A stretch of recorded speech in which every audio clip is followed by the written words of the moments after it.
From this point forward, we're going to take charge of the house ourselves. You'll need to look for a new place to live.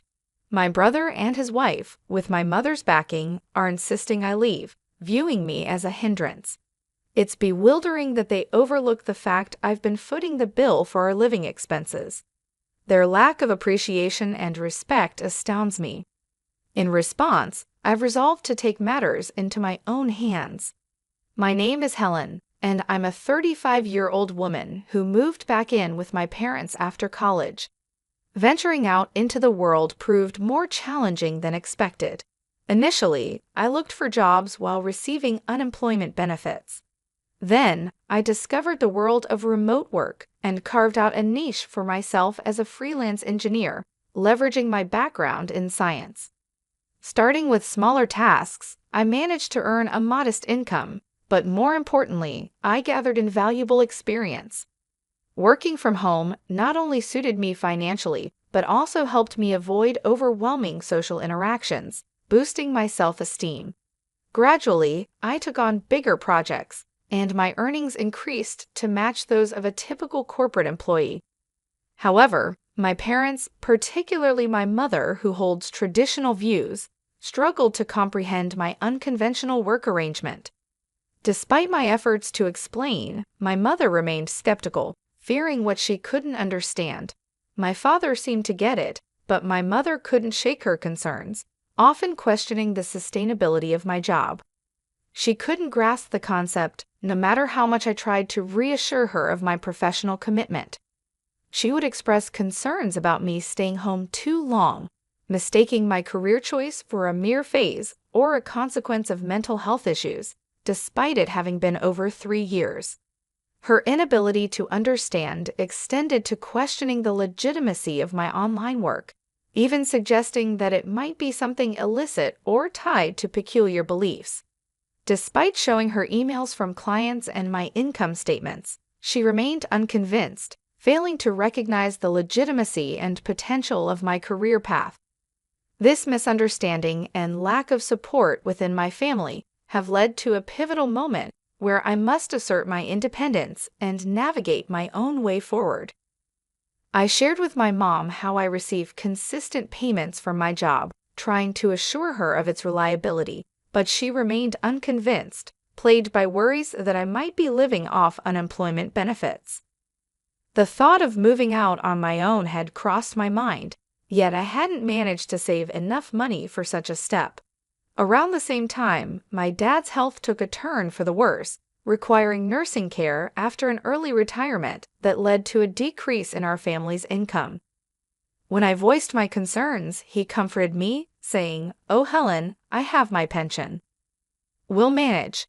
Given my mother's tendency to overspend, I couldn't help but question, "Are you sure we can make ends meet?" Nonetheless, we had to make do with what we had, our savings. Seeing my dad weary, possibly anxious about what lay ahead, weighed on me. He had always been there for me, supporting me through college and my return home due to mental health challenges. Leaving him in such a situation seemed unthinkable. My mom, too, was taken aback by my dad's sudden health issues.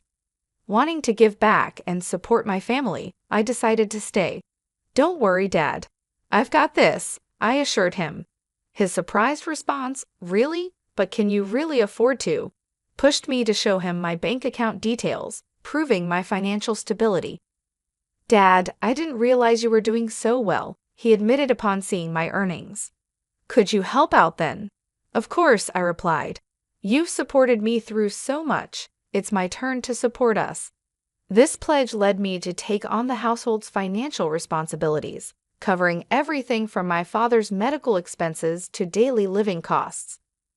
I began transferring a set amount monthly to help with our expenses, and I created a new main credit card for my mom, adding her as an additional user since she previously relied on my dad's card. Both my dad and I tried to save as much as we could, encouraging my mom to do the same. Despite my efforts, my mom remained skeptical of my contribution and even suggested I should move out. My dad, recognizing the significance of my financial support, argued that without me, they'd face even greater difficulties. Reluctantly, my mom agreed to let me stay. While I continued my work and contributed at home, my mom took my help for granted and imposed stricter demands. "Can't you finish your chores faster?" she would ask. "Sorry, it's tough managing work and household tasks," I replied. She often doubted the difficulty of balancing both, leading to a growing strain in our relationship. My dad, however, understood and appreciated my contributions. We managed to maintain this arrangement for a year until, unfortunately, my dad's health declined further, requiring hospitalization. Every day, I made sure to visit my dad in the hospital. "Hey Dad, how are you feeling today?" I'd ask. "Thank you, Helen. I'm not seeing much improvement, but I'm more concerned about how this is affecting you," he'd respond. I reassured him, "Don't worry about me. Looking after you is not a burden, but I've noticed things with Mom have been tense since you've been hospitalized." Living with my mom had become increasingly difficult, almost suffocating, yet my desire to support both of my parents never waned. I fondly remembered the days when she would carefully prepare my lunches and dinners during my school years. However, my feelings began to shift when my brother James and his wife Sarah showed up unannounced one day, apparently invited by my mom without my knowledge. James made it clear, "We're going to be staying here now." I was taken aback and questioned the sudden decision. He explained, "Mom's worried about you managing on your own while Dad's in the hospital." I looked to my mom for answers, but she avoided my gaze. James tried to reassure me, "We're here to support you, Helen." However, Sarah's smirk hinted at an underlying tension. My mom then added, "Thank you both. Helen, you'll need to pull your weight, or living here could become difficult for you." Their sudden presence in our home marked the beginning of a challenging new chapter. Despite my brother's successful career and presumed financial stability, the dynamics at home became strained. My sister-in-law's demands, such as waking me up early to make breakfast, clashed with my work schedule. As someone who thrives in the early hours, these interruptions were particularly frustrating.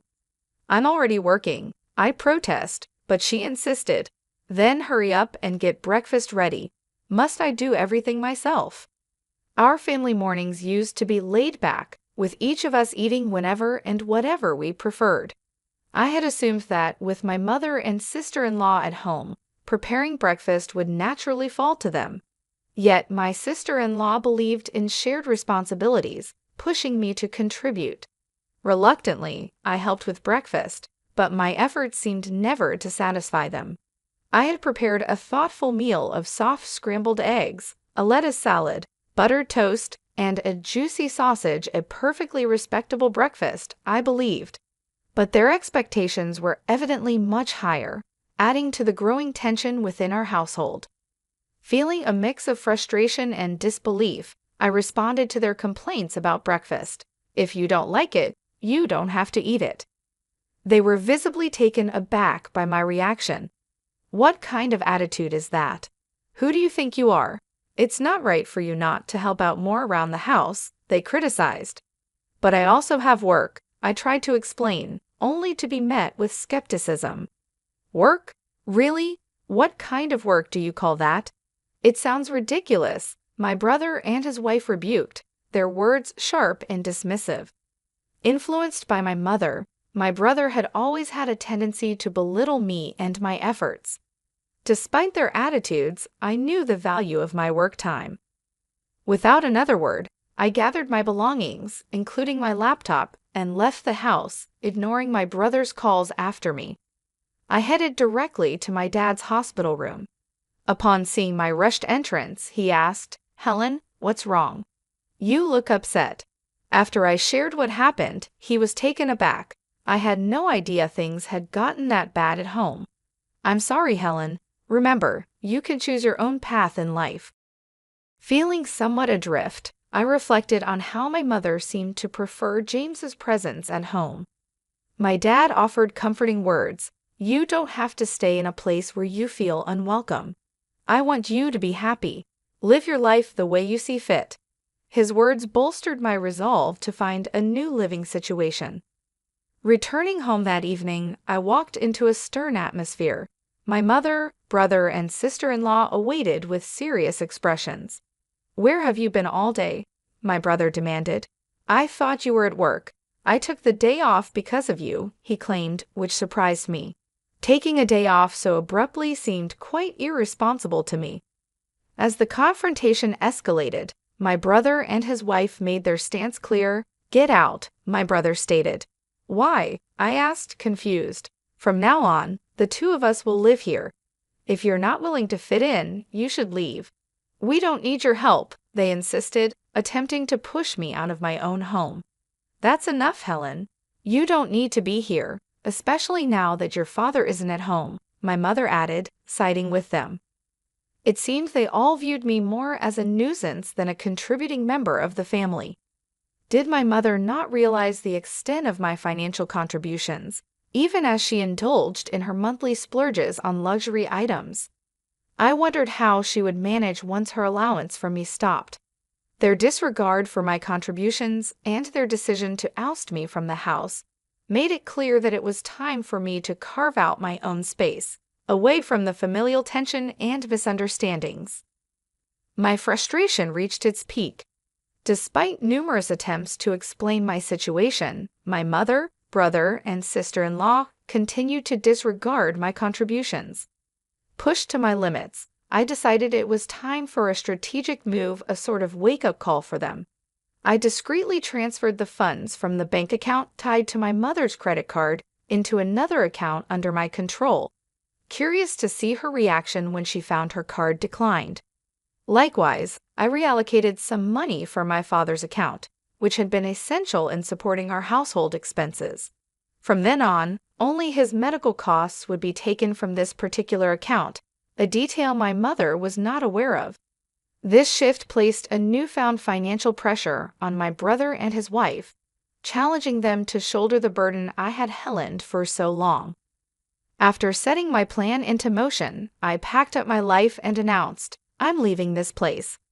Their faces registered surprise at my declaration. Despite their continuous negative treatment, they hadn't expected me to actually make such a decisive move. However, their smirks seemed to suggest they found some pleasure in my departure. "You're finally leaving. There was never anyone as bothersome as you," they taunted, confident I wouldn't return. "Of course, I won't. And don't bother contacting me," I retorted. As I walked away, they were still smiling, but I wondered how long their amusement would last once reality set in.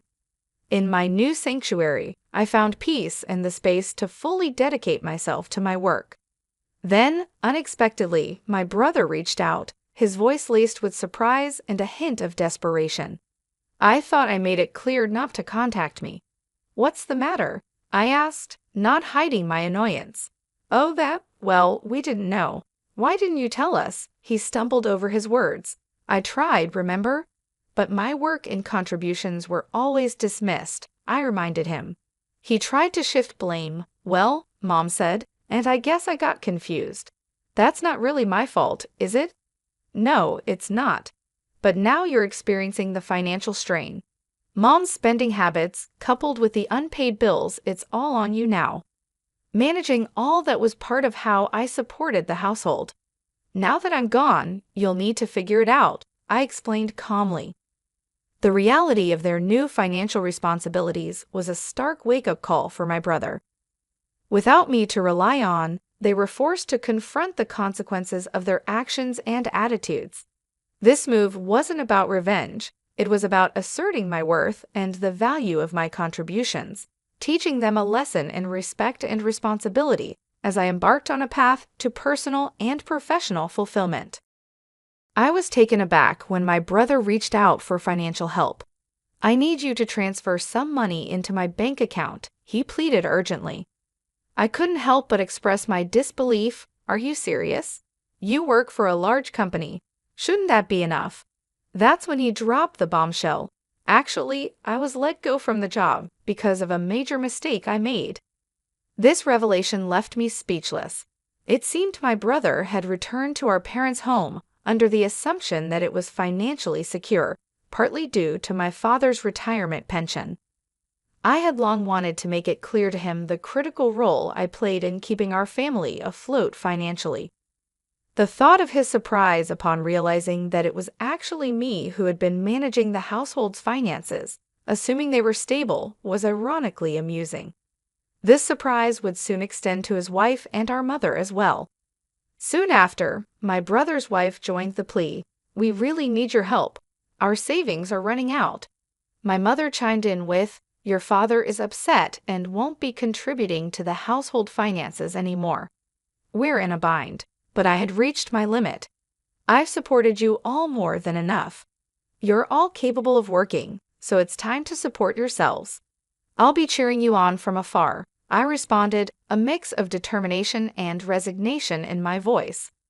A plea for reconsideration came through the phone, but I stood firm, distancing myself from my brother, his wife, and my mother. My father, too, found it difficult to go back to living with my mother, opting instead for legal advice and a new living arrangement. Thankfully, this allowed me to visit him daily, maintaining our bond. A friend filled me in on my family's current situation. My brother had downsized to a modest apartment, adopting a more frugal lifestyle. My mother, traditionally a homemaker, found adjusting to employment challenging, while my brother struggled to accept the perspectives of younger colleagues in his new part-time role, leading to short-lived employment. His wife became the Prisora breadwinner, working tirelessly until the burden became too great, prompting her departure. Now, reports suggest my brother and mother are working hard to make ends meet, though my mother's penchant for overspending continues, leading to accumulating debts. While I worry about their well-being, the distance I've put between us is a reminder of the boundaries I had to set for my own peace of mind and financial security. I've reached a point where providing further financial help isn't possible for me. Right now, I'm dedicating a lot of energy toward creating a comfortable life for myself. My income has been slowly rising, and I'm thinking about exploring new opportunities. One of my biggest goals is to visit my dad every day. I want to spend quality time with him and see his joyful smile more often.